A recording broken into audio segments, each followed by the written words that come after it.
Hey folks, welcome back to another Anxiety Wise episode. Today I have a fantastic guest I can't wait for you all to meet and to hear from. It's a gentleman that has done a lot of living in life, had very successful career, has been through struggles, and has been through what I would say is the worst moment you can go through in life. And I'll let him share that. But I met this gentleman and his son and some friends on a trip, and it's been life-changing, I think, for both of us. So without further ado, I have Bob Romeo on with us today. He's just an absolutely cool person to know and interact with and has some great stories. And Bob, I really appreciate you joining to share your story. Authentically sharing our story is a selfless act. It allows people to relate and connect to what you're sharing, and hopefully it moves them to action to find the healing that they need. So dude, I'm glad you're here. I appreciate you being here, and I feel blessed to have us together. Well, Nick, thanks for the invite. Absolutely. Where do you So want me to Bob, start?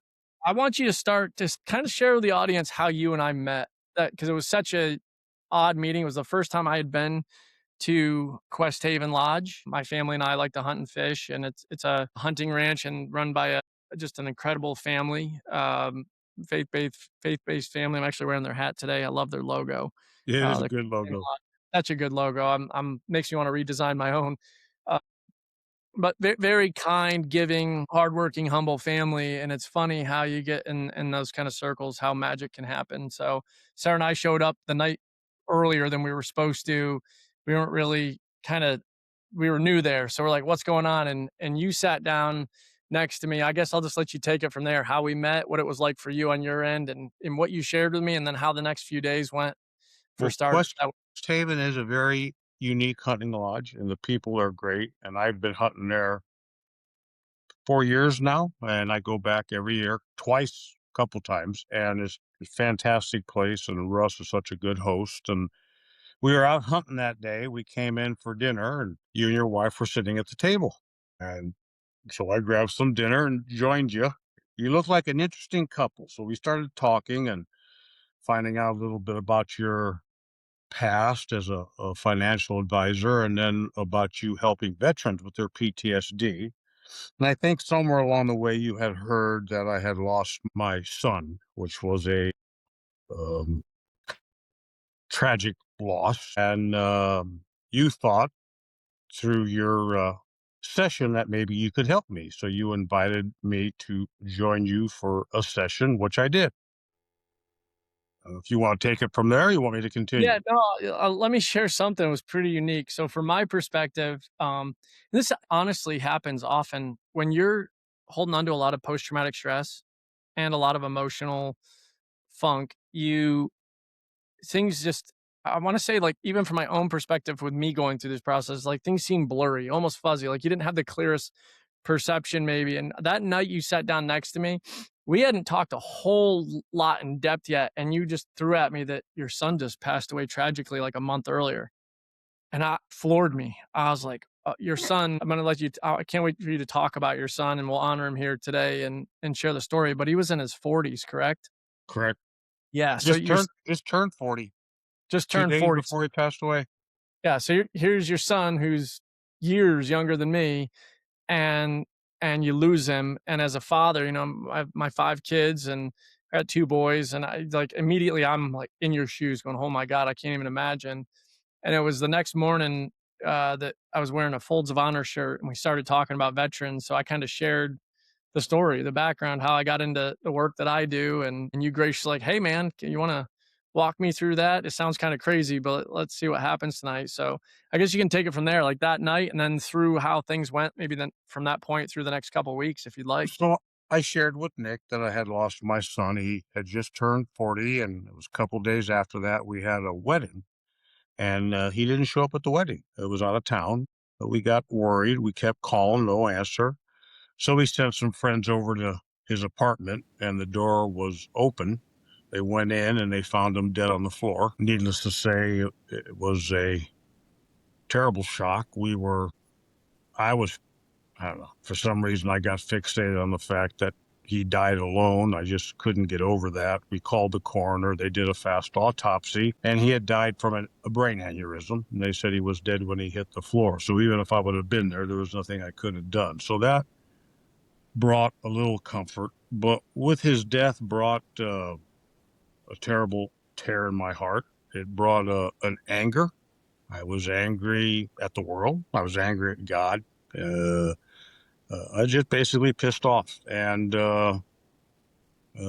wrestling with it. I would have dreams every night of my son, my older son, Dominic, calling me, telling me that Michael had passed away.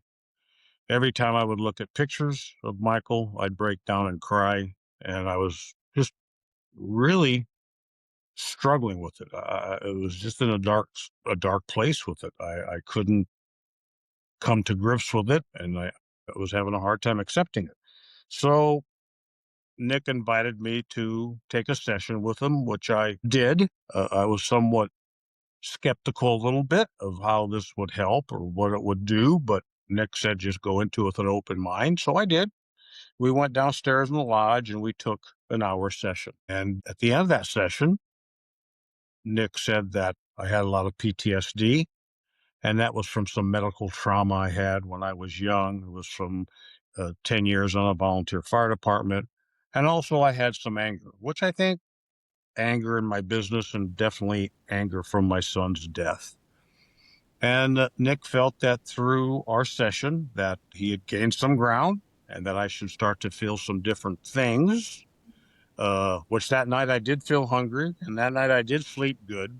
And Nick said over the next few days I might experience some dreams and just some differences and some feelings, and just to sort of go with it. And I left that room sort of feeling like a load was lifted, but I didn't really know what load was lifted. It was sort of just a strange feeling. So the next couple of days went on. Leave Quest Haven on Saturday, fly back to LA.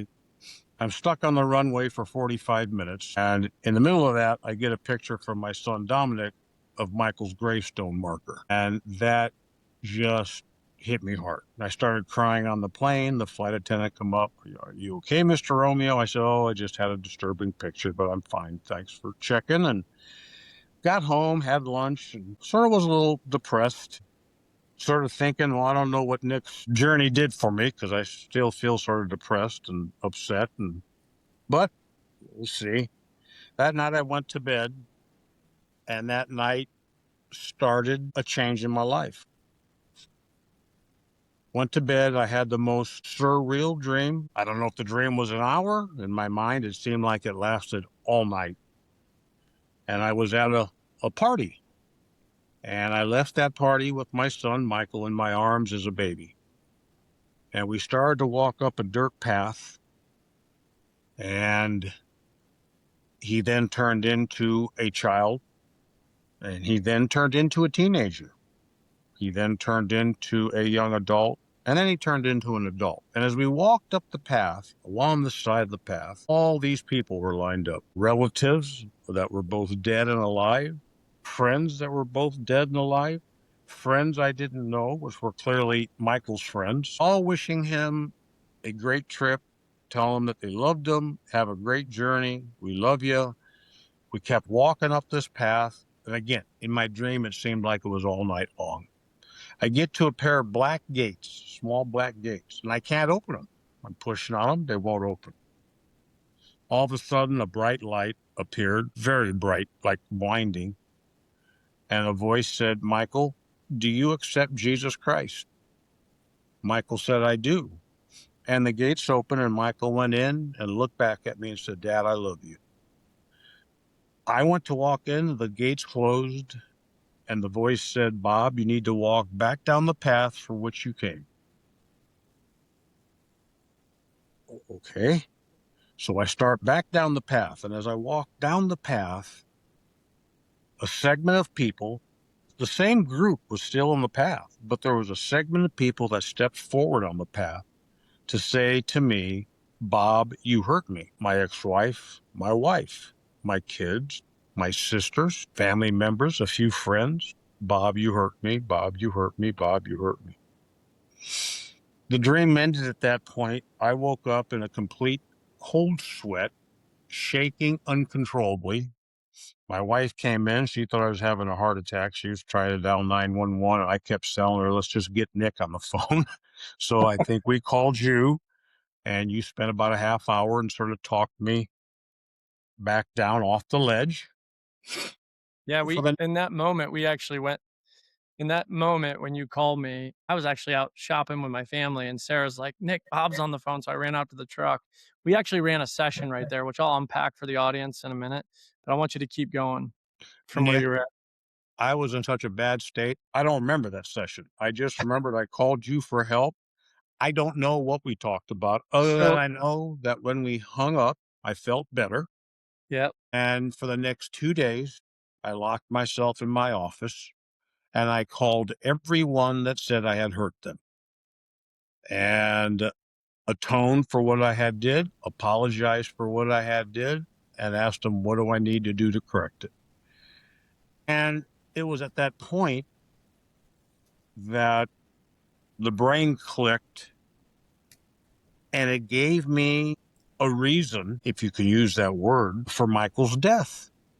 So Michael's in heaven. I know that in my heart. He's looking down saying, Dad, you need to bring the family together. Michael was a very big kid, a very loving kid, never fought with anyone, never had a fight with anybody, and just a loving kid and accepted everybody.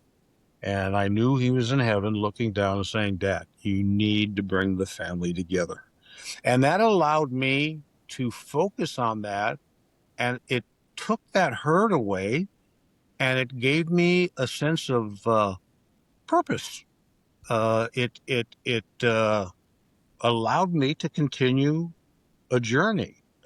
A sidebar from that, 2 weeks after that, I had a little medical problem at the house. I went to the hospital. They thought I might have been having a mini stroke, so they did a stroke protocol on me, which was a series of tests. Well, in that, they must have done 7 or 8 blood draws, and my wife was sitting there. And as I said earlier, before I took the session with you, I had medical anxiety, which meant, in short words, I'd pass out every time they take my blood, just like clockwork. So they're sitting there drawing my blood, and I'm sitting there looking down, watching it. My wife's across the room looking, and her mouth falls open. And she says, Oh my God. And the nurse says, Something wrong? Yeah, my husband's sitting up watching this. Yes. Well, he doesn't usually do that. He usually passes out. The nurse says, Do you? I said, Oh, yeah.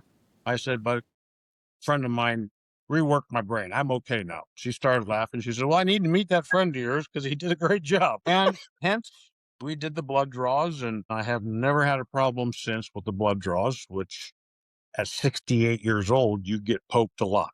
That was a blessing. Just that stride there was a blessing. I actually Bob, that's so funny. I remember you saying to me, "I pass out when I get my blood drawn," and is it okay with you if I kind of go through a little bit of our notes that I took Go when ahead. I ran? Yeah, go ahead. So when you said that, I was like, I knew that I was very confident that we had disconnected the trauma from you and blood work. Like, based on what you told me, the experience and then running the process, it all made sense. It lined up. So I was like, there's no way you're going to have an issue. And you're like, yeah, okay. That's like, and I would want you to be skeptical. I want people to come in skeptical because look, as long as you can feel it, eventually we're going to get to the root and we'll heal it. I can't always promise it's the first one, but with trauma, usually that first session, we disconnect it and you go look at it and you don't feel it. So you had a 9-year-old event, a 16-year-old event, 21-year-old event, a 28-year-old event. Um, your divorce was a traumatic event for you. And then the present day, the most recent one with your son. And I want to go back to that real quickly. I want to unpack a couple of things. Your son passing, number one, is just absolutely a parent's worst nightmare. I think any human's worst nightmare, losing a child, right? And I don't care if they're a little child or a grown child. My stepmother has actually lost both of her sons. And I look at that woman and I'm in awe. I'm like, I don't know how you function going through that. So knowing that you shared that with me, number one, I was like so humbled and appreciative that you felt comfortable enough to even bring that up to me. And then that night to not hold on to it. And I want to hit on this. A lot of people that I've met over the years, they'll lose somebody they love, and they're full of trauma. Their amygdala is firing whenever they think about that person, they see that person, a memory comes up of that person. You kind of break down crying. That used to be me. My divorce was pretty traumatic for me, and thinking about my daughter Haley going, "Why is dad leaving me?" as I'm backing out of that driveway, used to I couldn't tell that story without feeling tons of emotion. Now, I also had guilt and shame mixed in. I had anger stuff, but with you, Bob, what you were saying, your son, if you spend the rest of your life feeling a traumatic guilt, sadness, empty response to your son, that's not honoring your son. You can still grieve the loss. The work I do doesn't prevent somebody from grieving, but it allows you to function. Like, I can eat, I can actually get some sleep, I can be a support to my other family members. I can be less of a grizzly bear to my other family members, right? Because nobody should judge when you're going through that kind of pain, whether it's anger, sadness, whatever's coming out, right? There's a grieving process. But when it's a traumatic event, because we can lose somebody and it's not necessarily trauma, it's emotional, but it's not trauma. If it's to the point where you can't eat, you can't sleep, you can't function, you're triggering emotionally severely, that stuff can get shut down. And when you disconnected, I could tell you looked fuzzy, which a lot of times happens. You were kind of like, okay, I'm going to go to bed. And you and I didn't get a lot of interaction because you were busy, being fabulous out there hunting up a storm with the guys till sundown. So when you left and you went home, when I heard from you the next time, it was spot on for me. I hadn't heard your story yet of the dream, which I can't wait to go back to that in a second. I got several questions around that one, but you were explaining to me how you'd hurt all these people and you felt so much guilt and shame and you were hurting. So we did a session right there on the phone. I just walked you through the processes on guilt and shame, which are different emotions. And you and I still probably need to do one more session on some extra emotions. But We you need to were, repeat that, Nick, because I truly was in a state I don't remember it. I well, remember calling you, asking for help, and that's all I remember.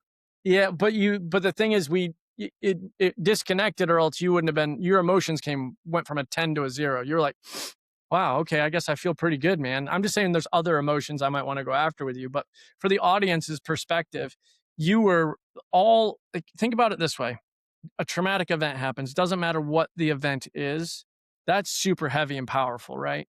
So then you've got emotions like anger, you got guilt and shame.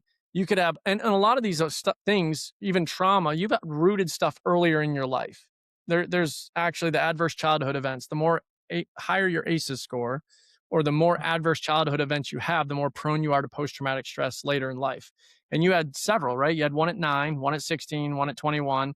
Then eventually becomes the straw that breaks the camel's back. So your son's was a huge one. So you had the trauma. When we ripped that off, I explain it to people a lot of times. It's like getting rid of all this heavy stuff. I almost go farm boy when you make cheese or you're making milk, and it's like, okay, get the fat layer off the top. It's like you got all that heaviness off, and then it was like a couple days. Your brain got to sleep and process, and all that you had that dream, obviously. And I think personally, I was going to ask you this, but I think God was in the middle of that dream. I don't think it was just a dream, but I want to ask you what your thoughts are on that. If you think it was truly just a dream, or if God actually showed you something, because what you're saying to me, it sounds extremely powerful. But anyhow, the guilt and the shame came to the surface very clearly. And we ran a session on guilt and shame, and we ran a session on sadness, frustration, resentment, and hurt. And then we even did some work on positive trauma, which I can unpack later in the podcast. But after that, you seem to level out. So my question to you is like, when you were shown that you hurt these people, when you were seeing that vision, the dream, whatever we're going to call it, did you know, yeah, you're right, I hurt that person? Or, oh, I remember what I did to them? Or was it like, no, I didn't? Or did you just feel like, oh my God, I don't care what it was. I know I did. I can tell I hurt them, and I need to make it right. I need to I atone knew for I knew I'd hurt him. I could tell I hurt him. My sisters I hadn't talked to in 4 years, it, man. so I called them. So I mean, it was in real time. Wow. And how are you getting along with your sisters now? Went to Vegas for my sister's 50th birthday. We had a delightful time. It was fabulous. I love All it. 3 of my sisters were there. We had so glad I went. Had a great time. Dude, that absolutely warms my heart, because there's nothing I love more than the restoration of relationships. And it's amazing how we can get stuck, right? It can be Well, I tell you, Whether it's you or me or the next person, it's like and then heads can butt, and the reality is a lot of times it's not even that big a thing. If we could just talk and have some grace for each other. It's hard to have grace though when you're carrying a lot of anger and trauma in your brain. I now look back and I realize that. Tell me tell me a little bit about your son. You know, obviously you got 2 other sons, right? One that I know personally, but tell me about your son that you lost. Tell me a little bit about, like, what is Michael loved to hunt. He'd go hunting with me and his older brother Dominic, and we went to Africa. We went to Ireland and did hunts, and was just a great guy, a bigger kid, and everybody loved him. He was just friendly. He never fought with anybody. He worked for 20 years at the Scott Data Center in Omaha, and was their lead tech guy. I was really into computers. He'd always help me out when I'd get stuck, which was frequently. I am not very computer literate, as they say, but was just a great kid, and everybody loved him. And it was very evident at the funeral because it was packed with people. Matter of fact, a whole group of people I didn't know showed up, brought this big basket of flowers, and they came in and Uh, the guy introduced himself as the owner of the bar that Michael hung out at. And he said, "You know, your son was a very special kid. He'd hang out at the bar, and every night, if he'd hang out till closing, he'd always walk the waitresses to the cars and made sure everybody got home safe." And he said, "We're going to miss him." And must have been 40 people from the bar came to the service. That was very humbling. I mean, most people bye bye and move on. But these Yeah. people were moved enough to come. It was very emotional. Well, it says something about your son for sure. It sounds like he had a very kind way and kind heart about him. What what have the rest of your family noticed about you outside of the blood draw, whether it's your children, whoever in your life that's close to you? Have they noticed any other changes in you outside of you don't pass out when you get your blood drawn? That's the biggest one. You still have to work on my son RJ. He still gets a little queasy. I did. I did, Bob. I'm pretty sure we got it with him. I did a little bit more discovery work with him, and I think we're Did you, good. you think you got it now? Okay. Because he says, "Dad," I'm pretty sure we did, and I can't wait till he gets to test it the next time around because I'm gonna okay. have him on an episode Because he to says, "Dad, I'm envious. You talk about you got your blood rush. I still get a little queasy." I said, "Well, you got to go back to Nick and have another session." I said, "It worked for me." He said, "Well, I'm happy it worked for you." So, um, Nick, obviously the blood draw was a big thing. The vision for me, the dream was a big thing. And I think that happened because you managed to break down some of those walls. So, as I said to some people, I sort of got lucky with you, and I hit the grand slam. I took all three bases. I dealt with my medical anxiety. I was able to accept my son's death. And more than that, I got put on a spiritual journey. I was raised a Catholic, haven't really been a practicing Catholic. And when this dream happened, it wasn't just the results of the dream. And I think you mentioned this earlier. I do think it was divine intervention. And I think that was Jesus coming to me in a dream, helping me over this hurdle, letting me know that my son's in heaven.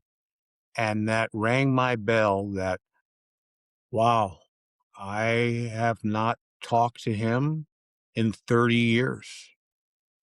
I'm missing that in my life.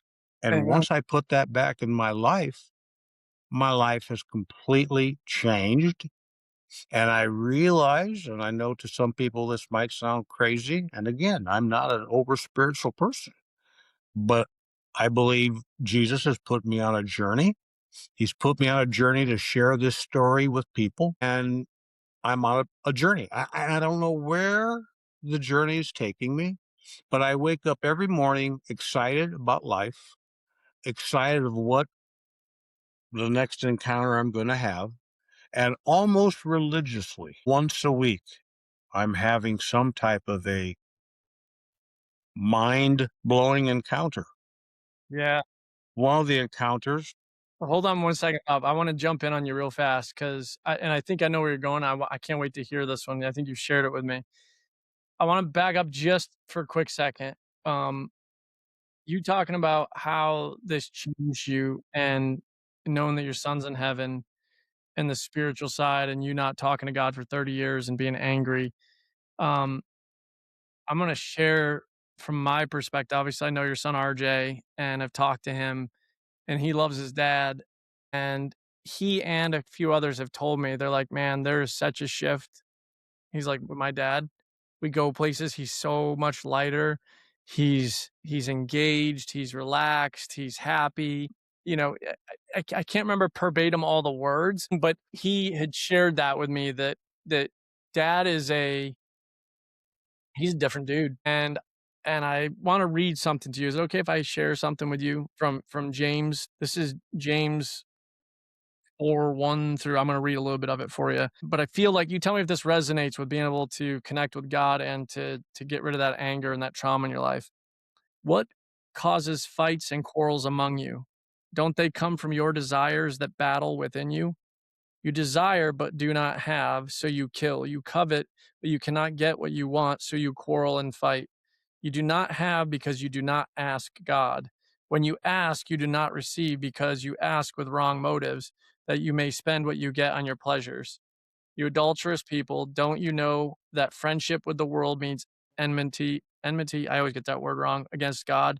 Therefore, anyone who chooses to be a friend of the world becomes an enemy of God. Or do you think Scripture says without reason that he jealously longs for the spirit he has caused to dwell in us, but he gives us more grace? That is why Scripture says God opposes the proud, but shows favor to the humble. I want to know if that resonates with you at all, because I know it's resonated with me in my life and how It does resonate, and I think what has happened with me is I've become more humble, and by becoming more humble, I'm able to hear people more clearly. When people talk to me, I'm able to understand and relate and form a relationship with people, where before it's like I'm blowing and going, and what can you do for me? And if you can't do anything for me, I'm on to the next person. And now every person has a meaning, and you visit with every person because deep down inside, there's a reason that you've met them, and just need to visit with them, and the reason becomes clear.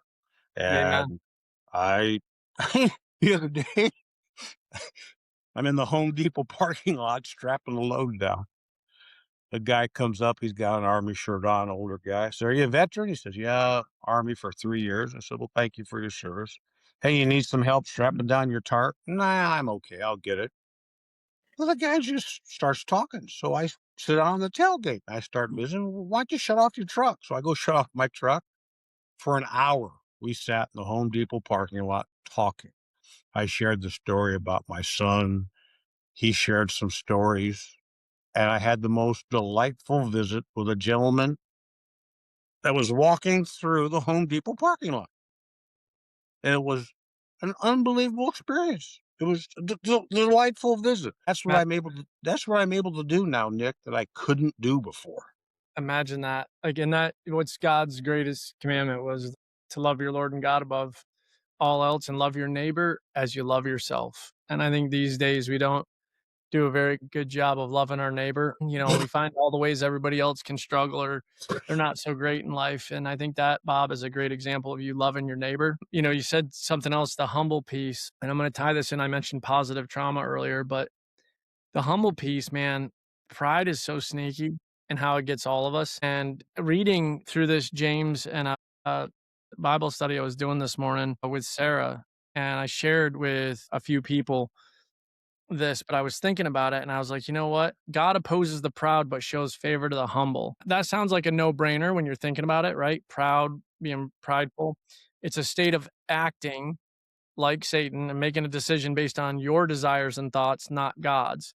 Humility is really the opposite. My wow moment when I saw, you know, like 10 years ago, most people would, my friends, my family would not say I'm a super prideful or arrogant person. Yet the more biblical wisdom I gained, the more I realized how prideful I was in decision making and words I spoke, you know, being more about me. And the full wowment full wow moment in the scriptures. God obviously shows favor to the humble, as the more you realize everything good about you comes from God, and that reality is apart from Him. Like, we deserve death for our sins, and thanks to Jesus' sacrifice on that cross, we can go earn heavenly treasure.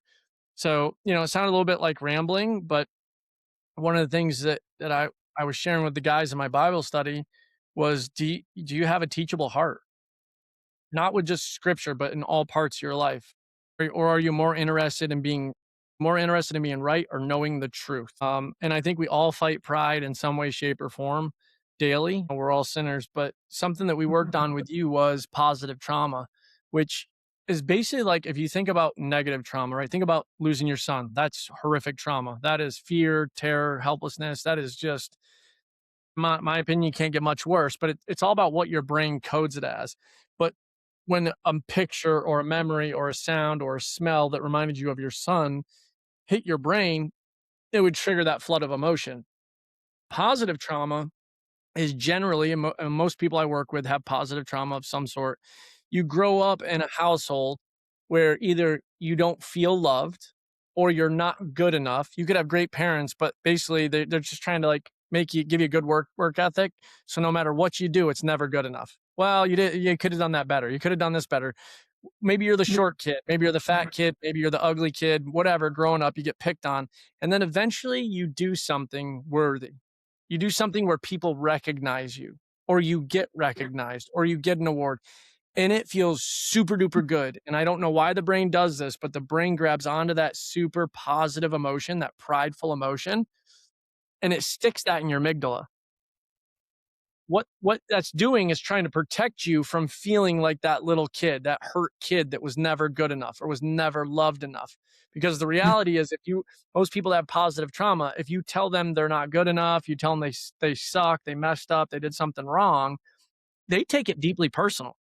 And some people will get very combative and they will fight with you and they will argue, or they'll get super defensive, or other people, they'll just run away.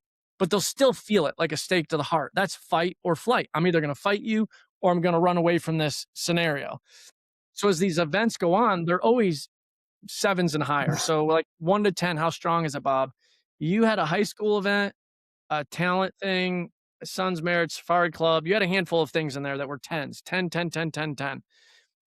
And I usually tell people, it's not, when you have positive trauma, everything's all about you because you need it, right? And it's not that you're a bad person. Doesn't mean you're a jerk. Doesn't mean that you don't care about people. It just means that you're stuck with this amygdala firing, that you need that because you don't want to feel like that hurt kid deep down. Like, if we really got way deep into unpacking this, and you basically said it earlier in the podcast, where you're like, and I listen to people, but I was like, okay, you can't do nothing for me, right? It was all about you. You get rid of that prideful piece, you get rid of that positive trauma, that amygdala switch, and we ran you through the process on that, just like we do bad trauma, and you're able to go, I can sit in the pocket. It's not all about me anymore. And ultimately, God created your body, right? The work I do is just a biohack. There's nothing special about what I do. There's nothing special about me. You're supposed to be able to process these memories and events in your life. And when do you process information from the day, Bob? Is it while you're awake or while you're asleep?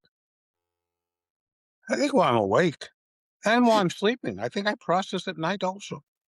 All right. Well, let me frame this a little differently. So when we actually, like, say you had a really bad event, when you sleep at night is when your brain goes into recovery mode. That's when our brain repairs itself. That's why Hmm. when we have a brain injury or something happen, you need to get good sleep. People that end up with post-traumatic stress, they end up with it because they had a bad experience. Their brain glued the emotions and the memory together. And if you didn't sleep good, you self-medicated, it was a repetitive event, something Hey, in rep. Nick, Yes. did I went down that path and segue in here real fast because it dovetails into sleep. I did the sleep study tests, and now I'm on my sleep apnea machine, and life has gotten a lot better. So several years ago, I rolled bulldozer. Since then, I've been having balance issue, cognitive issues. So UCLA took my case as a study case, and they took my brain scans, and they did additional brain scans and all kinds of tests, and they put it in front of a group of 40 doctors who reviewed my case. Some doctors were diagnosing me with early Alzheimer's. Some were diagnosing me with a series of mini strokes. So these doctors looked at it and came back with the findings that disagreed with the other doctors and said that they, even though I have some markers for early Alzheimer's, they don't feel that's the issue. Even though there's some spots in the brain that can be interpreted as having strokes, they didn't feel that was the issue. They feel the spots in the brain was a result of the brain trauma and my brain bleed from the bulldozer rollover. And that those spots in my brain were in the cortexes that had to do with my balance and with my cognitive behavior. So the good news is, where Alzheimer's is not reversible, the brain injuries can be improved through watching your cholesterol, watching your blood sugar. They've got me on some medications now that are starting to help me. So, in addition to that, sleep was one of the most important things for your brain to heal, and the oxygen level that you get while you're sleeping, critical to your brain health. So, I did my sleep study.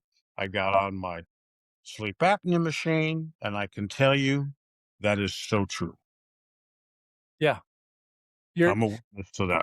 yeah, no, and then that's the one thing that I normally hear from clients is their sleep is just dramatically improved, but your brain I can't remember which doctor shared this with me, but it was said to me because I'm not a neurologist, but that your brain can't, and I've had traumatic brain injury myself. Your brain can't heal a TBI if you have post traumatic stress because when you sleep, your brain is still active, it's going. And that's why people have post traumatic stress. They may sleep, but they don't wake up feeling rested or they don't sleep good at all. And the longer you go without sweet sleep, the crazier your brain gets. Your brain needs rest and it actually feeds on cholesterol.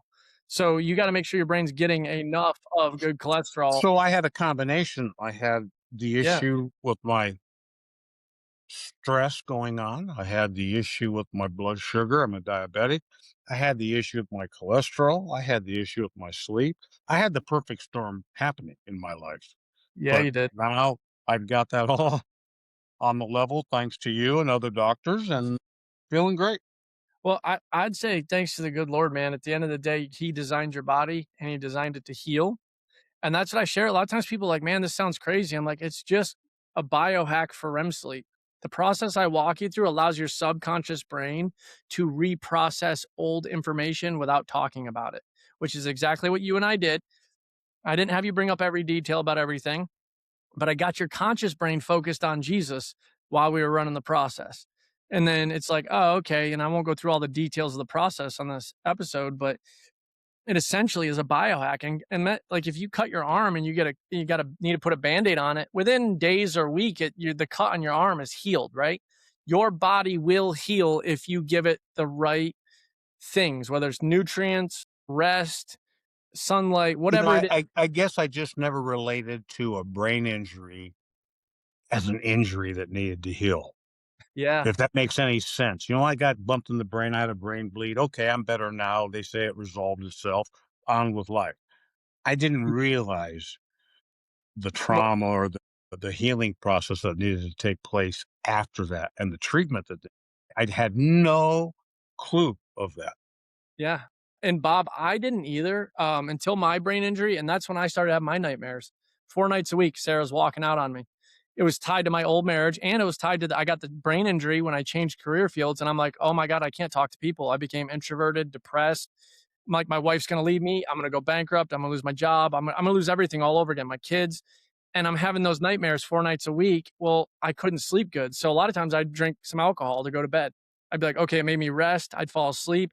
Once you get rid of that, it's like, wow, my brain can actually heal. And it was a neurologist out of Boston that told me, he's like, Nick, you kept studying after your brain injury. I'm like, yeah, man, I had to pass this exam or I didn't have a job anymore. I just made a move into financial planning. And he literally said to me, he goes, Nick, the only thing you could have done worse than studying for your Series 66 exam would have been playing hockey for the Bruins.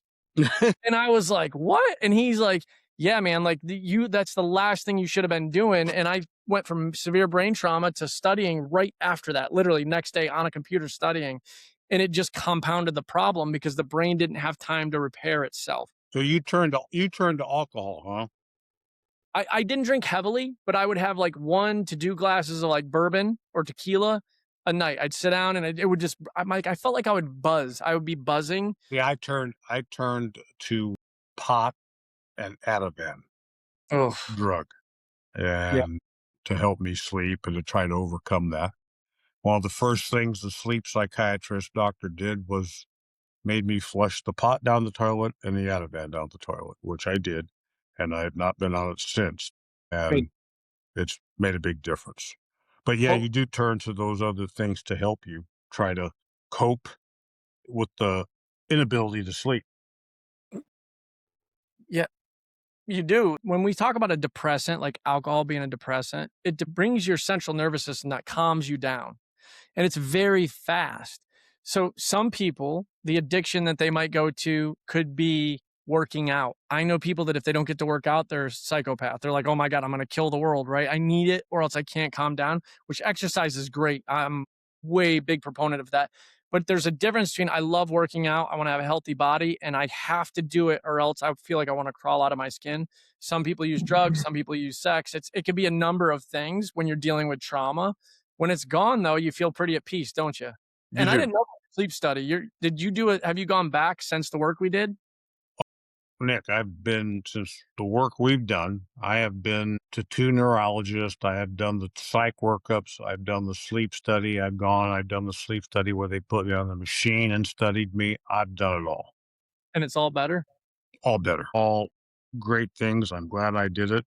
A lot of doctor's appointments and a pain in the butt, but I'm glad I did it. Did any of the doctors kind of look back and go, "Wow, I can't believe how much different your sleep and that all seems to be," or were they just kind of like, "No big deal"? It's ongoing. They monitor my sleep through the machine and through my ring, and I go see the doctor every month, and we talk about it. And my sleep's been improving every month the last 3 months, which is what they want to see. So I'm still in the process of constantly being monitored for that.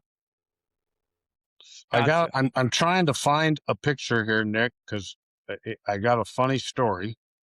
Another funny story that I think your listeners would or viewers would love to hear about. If you can find a little humor sometimes in our dysfunction, which sometimes happens. Yeah, we all got a level of dysfunction, don't we? So my wife is a stage 4 cancer survivor, and so she takes pot gummies. So one night she comes downstairs and said, "Hey, my friend's called. We should watch Yellowstone." So I'm like, "Well, okay, I'm game to watch Yellowstone." I'm trying to. Oh, here it is. So we turn it on, start watching. About 11 o'clock, she's in bed by 8 o'clock. She's finally like, "I gotta go to bed." I'm hooked on Yellowstone, so I'm watching. I go till 9 a.m. the next morning.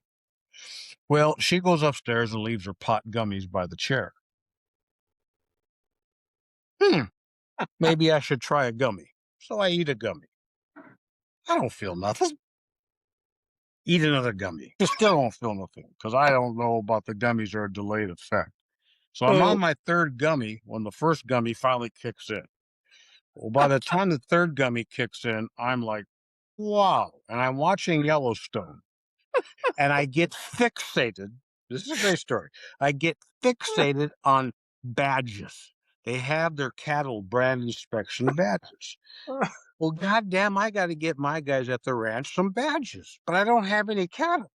So what are we going to do? So in my state of mind, I came up with the idea I'm going to create ranch patrol agents. I go on the Colorado Secretary of State, Colorado site. I register Ranch Patrol Agent LLC. I register it. I'm stoned and I register it. Then I find a site and I design and order badges for the guys. My wife comes in the next morning and said, "What did you spend $1,800 on?" I don't know. What? It says badges. Oh, I think I ordered some badges for the guys. What are you talking about? Oh, it's a long story. So fast forward, Bruce, who went hunting with us, Bruce and Greg, they're in Cheyenne at Frontier Days. They got their badges on their belts. Who does Bruce run into? Mo from the TV show. No way. That's crazy. So Bruce shows Mo his ranch patrol badge, tells Mo the story. Bob, I Mo think you thinks it's the funniest story he's ever heard. He got to come and meet me. So he comes in the office. I tell Mo the story. He says, "That's the funniest goddamn story I've ever oh my god. Dude, that is quite the story. heard." So isn't that a funny story? So there's Mo, everybody. I can't even imagine. Like, just picturing you, the kind of guy you are, sitting there, you're like, "Huh, wonder what these things are." Those are not gummy bears, Bob.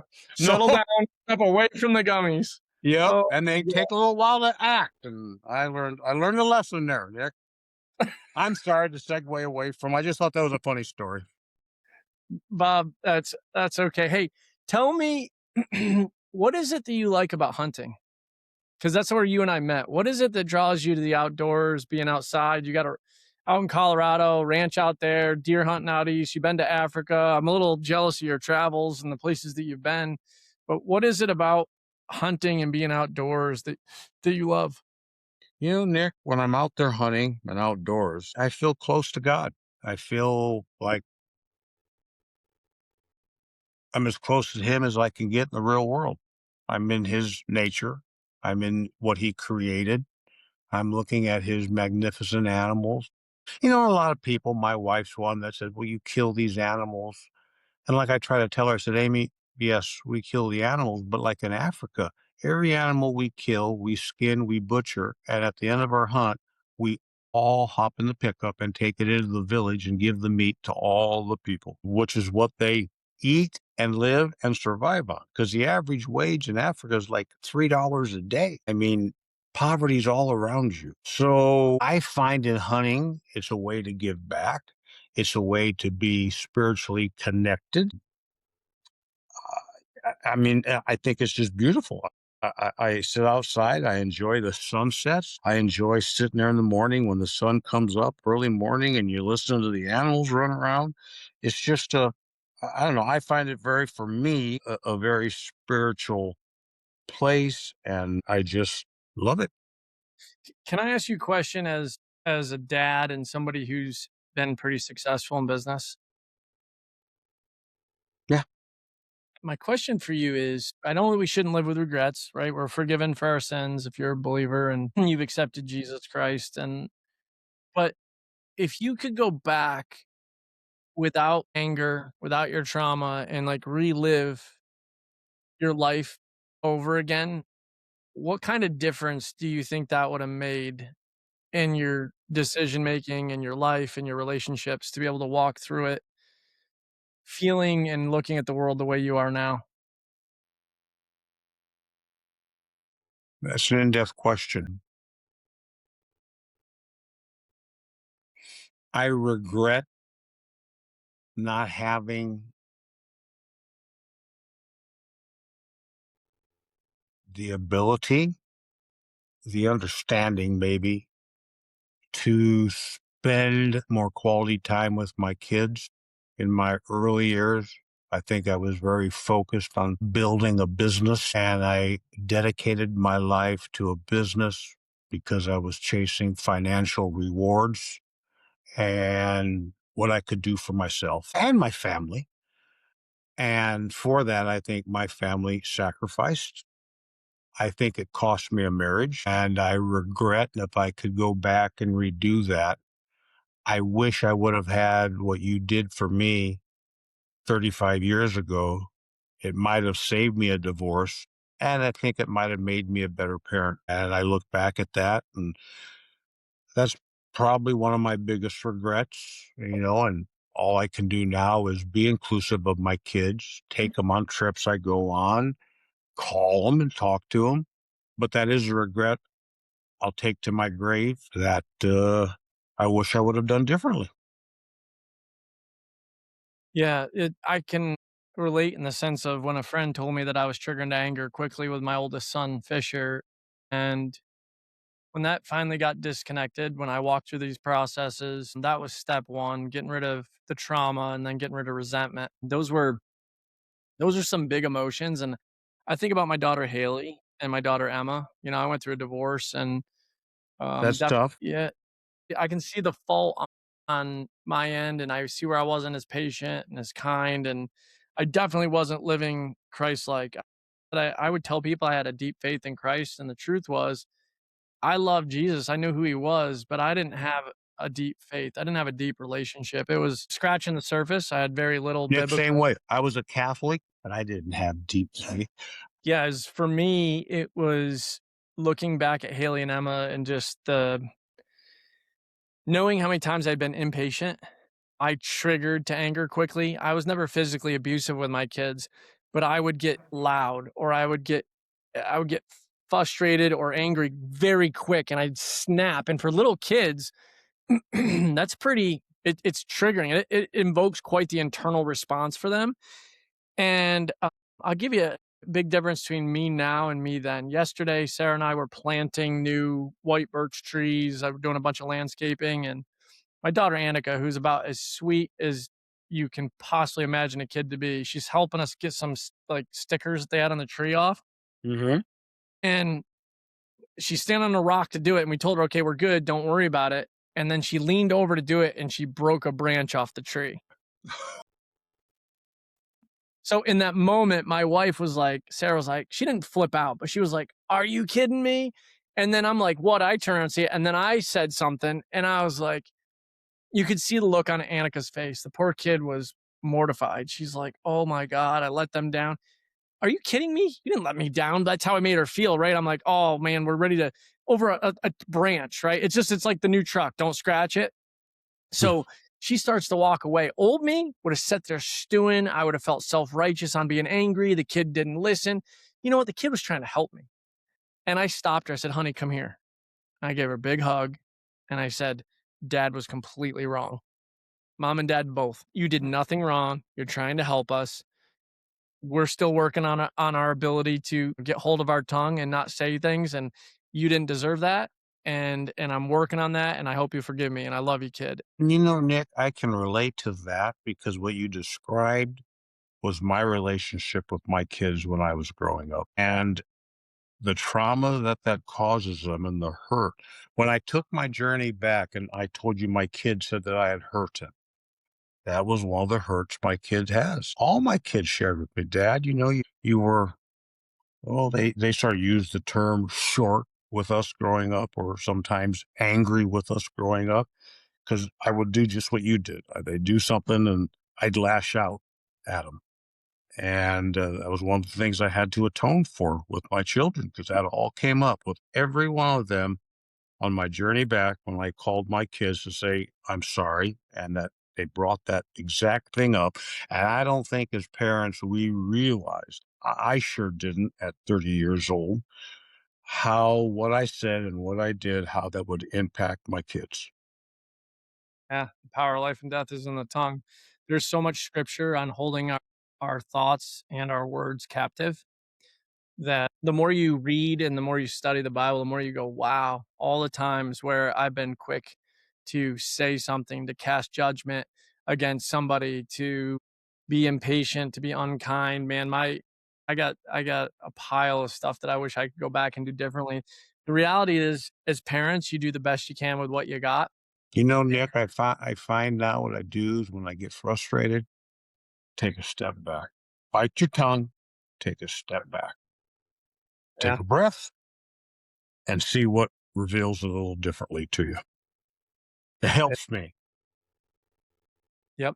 What? Outdoors, one of the things I wanted to share outdoors. So my friends, when Michael passed away, they made a plaque up. Michael had a rock he hunted from, and we called it Moe's Rock. So they made this plaque and we put it on the rock. And here's my hunting group of friends that were with us when we put that up, said a little prayer to Moe's Rock. You talk about nature. So I was out there at the ranch last month. I was driving by Moe's Rock. So I stopped, got off the four-wheeler, kneeled down by the rock, talked to Jesus, talked to Mo, and at that moment, 50 head of elk came out of the brush, not 20 feet in front of me, and walked right by me as I Wow. was sitting on the rock. Wow. I think that was Michael saying, "Dad, I hear you." Have you ever been sitting somewhere like that and had 50 elk walk right out in front of you like that before? No, I've had one or two, but not a herd of 50 come just walking right by like I wasn't even there. Wow. Wow. So it sort of cool, you know? I mean, I was like, this is neat. All because I took the time to stop, say a little prayer, and talk to Mo.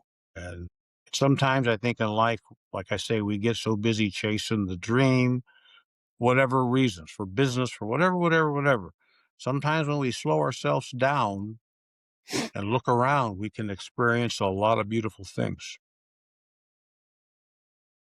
Yeah, sometimes when and I think this is where the older you get, the more wisdom you have. Not everybody. I know that some people go to their grave the same person they were when they were 20 when they're 80, but in general, you you soften and you realize that you can't take nothing with you, and what do you got left? You know, it's the time that you're going to spend those deep, meaningful, impactful moments that you're going to spend, and in those moments, they might not even be with a family member. They might be with a dude you met at Home Depot that you're hanging out having a conversation with. You know what I mean? Like, you don't know how that could have changed that guy's life. What just having that conversation might have really meant to him. Maybe there's some things he didn't share with you, and, it's amazing when we start looking at how we can serve others, and we start doing that and stepping into that rather than serving ourselves, how life can not only feel better, but it gets better, and ultimately, that's what we're called to do, right? Love our neighbors, we love ourselves. That was such a magical meeting with him. Uh, uh, Special guy. And I know that he'll come back into my life somewhere. You know, another interesting, I'm just looking for this picture because I think it's worth mentioning this. As you get older, you know, my kids are like, Dad, you need to start. I'm a big gun collector. You need to start thinning out some of your guns. And so Bruce, who you met hunting, my friend Bruce, dear friend. Hey, Bob, I got a guy, a farmer down south Omaha wants to come out, look at some of your guns. Well, that's fine, Bruce. So we get a date set. I said, bring him out. And he's got a friend. Fine, bring him and his friend out. They can stay at the lodge and we'll spend the weekend together with them. I didn't know the guy from a hill of beans. Come out. I show up at the lodge. Hi, and introduces himself. Well, he says, nice lodge. And we start visiting. I said, well, I'm glad you came out. Enjoy yourself. Make yourself at home. He says, so you're from Omaha? I said, I am. He said, by any chance, you never dealt with Borsheim's jewelry? I said, I did. I said, I knew Alan Friedman and Ike Friedman. Ike was the owner and Alan was his son. Yeah, he said, 46 years ago, I dealt with Borsheim's jewelry. I went in. I traded my Winchester commemorative rifle for my wife's diamond wedding ring. Well, fast forward, I moved out to LA. Alan retired, came out to LA. I had dinner with Alan one night, 2 weeks before he passed away, matter of fact. So a couple years after that, his widow called me and said, hey, Bob, I know you're a gun collector. Could you come over and look at some of Alan's guns? So I ended up going over. Well, I ended up buying the collection from her. So I took it back to Colorado. In that collection was a Winchester rifle. Had several people come to the lodge saying, hey, it's a nice gun. Would you want to sell it? I said, I'm just going to hang on to it for a while. And I didn't really necessarily want the gun. I had no really personal reason other than I just thought I should hang on to it for a while. So this guy's telling me the story. So I go in the vault room. I grab the gun. I bring it out. I said, is this your gun? He looks at it and starts crying. Says, that's my gun. Gave it to him. He's looking at it. He says, yeah, that's my gun. So I said, well, here you go. Well, what do I owe you for? I said, you don't owe me anything. I said, I just brought your gun back to you. I said, I'm so glad I was the conduit to be able to bring your gun back to you. And to think after 46 years, this gun found its way through me back to this gentleman. And, Nick, that's like the stories of the crazy things that have been happening to me. So here's a picture of me giving the gentleman his gun. It's awesome. It's an unbelievable story too. 46 years later. 46 years later, he reunited with his gun that he traded for his wife's wedding ring. So now we become good friends. He wants me to come out to the ranch during harvest season. They want to host me to a weekend down there. So, which I'll probably go do. It was just a delightful experience. Once again, on the journey I'm on, it's meeting these type of people once a week in my life. I mean, it's just the most unbelievable thing that I've ever gone through. And again, why these things are happening to me, I don't know. I don't know why God used me as a conduit to bring this guy's gun back to him. I don't know. I mean, but I'm I sure enjoyed it, and I sure enjoyed seeing his reaction. And maybe the payoff was just that, watching him cry and saying, "Oh my God, this is my gun," and doing him a favor by giving him his gun. Well, sometimes the answer isn't always clear. And I think of Job, Job went through some awful stuff. And if I was Job, I'd have been like, why me? Right. And God used Job to glorify himself and to show something, to teach us all something. And in the moment though, why me? Why am I dealing with this? And I'd say, Bob, right now, some of your transformation, both spiritual and just general maturing as a man wise, is when your heart's open and your focus is out and serving others. Not that you never served others before you ever helped anybody out. I know you got a kind heart. But when it's really there without all that other baggage that's weighing you down, it's amazing how God can start using you if you're chasing him. So, And hey, God pays you back. So another funny story. I get into these stories, but another chance meeting. I'm in Nashville, stuck on a plane for 2 hours. We produce shows at an event called Cheyenne Frontier Days, and it's put on by 2,100 volunteers. And so 30 years ago, we started a crisis fund where we all chip in.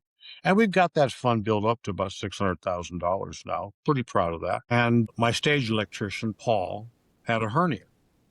I said, Paul, you need to get that fixed. Yeah, I know. So the following year, I show back up. Did you get your hernia fixed? No, I don't. Bob, I don't have any insurance. I don't have the extra money to do it. I said, well, Paul, I'm going to get a hold of Jeremy, one of my friends who you've been working with. He runs the crisis fund in Cheyenne. I said, Jeremy, we got to help Paul out. What's your maximum grant? $15,000. Put Paul in for the maximum grant, and anything over that in his medical bills, I'll cover. Okay. So they approve it right away. They get him the money. He goes and gets the surgery scheduled. So now this is about 4 or 5 months after surgery. I'm on the plane. So I call Paul. Paul, how you feeling? Doing great, Bob. Everything's fine. He said, hey, that money I got from the crisis fund covered my medical bills, but I've got a hospital bill here for $36,000. Yeah.